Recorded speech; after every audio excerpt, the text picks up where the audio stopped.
Clara and I were looking for a job when we came across an opening at a bar located in an old building that seemed like the perfect solution to our financial problems. The building, though a bit run down, appeared calm and ordinary, with the bar situated on the ground floor and no obvious signs of danger. The offer was tempting, a well-paid job at a time when we were really struggling. We didn't think twice and accepted the offer, starting to work at the bar. At first, everything seemed normal. The bar had a peculiar clientele, but nothing that made us feel threatened. However, we soon started noticing something odd. The building didn't just have the bar on the ground floor. There was also an upper floor that operated as a motel. The management was somewhat mysterious, with strange rules and a growing sense of discomfort that began to settle in. We started to notice strange things. Motel guests arrived and left at odd hours, and they always seemed to leave very few or no traces of their visit. Murmurs and whispers from the rooms became frequent, and the atmosphere in the bar grew increasingly tense. That's when things started to get really disturbing. We began to see strange apparitions and experience inexplicable events.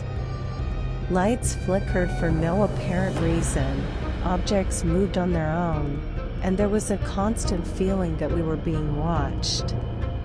The discomfort became almost unbearable, and the sense that something was terribly wrong seemed to intensify every day.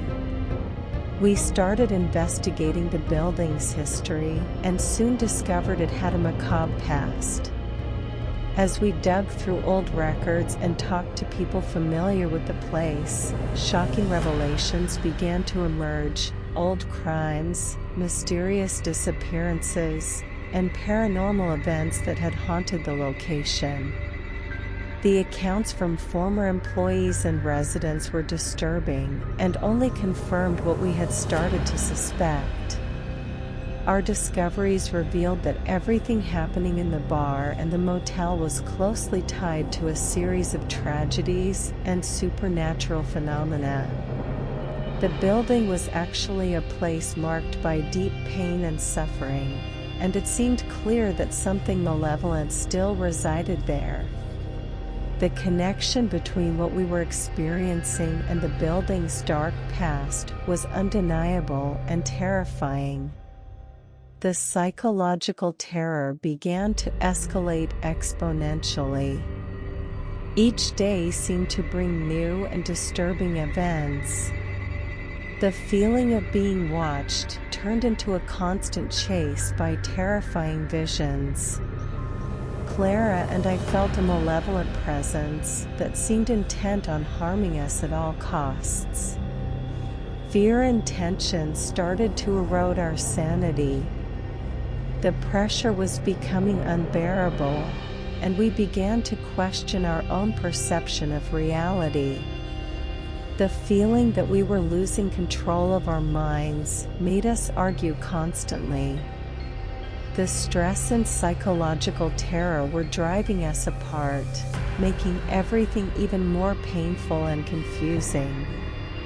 The line between what was real and what was just in our heads was becoming increasingly blurred, and the disintegration of our friendship seemed inevitable. We decided to confront the evil that seemed to dominate the building and uncover the truth behind the paranormal events we were experiencing. With a mix of courage and desperation, we faced a series of extreme challenges and horrors, trying to find a way to escape or end the curse that seemed to consume us. At the climax, the situation reached a critical point. Every step we took in the building revealed new levels of terror, and the sense of desperation grew more intense by the moment.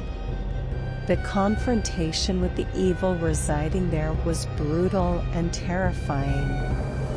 The outcome could have taken different forms.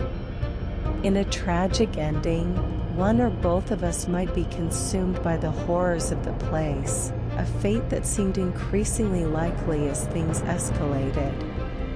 On the other hand, if we sought a more hopeful resolution, we might finally escape and confront the building with the truth, ending the cycle of terror that had trapped us. Regardless of the ending, what happened in that building would leave a lasting impression, prompting deep reflection on the events we experienced and what really happened to Clara and me.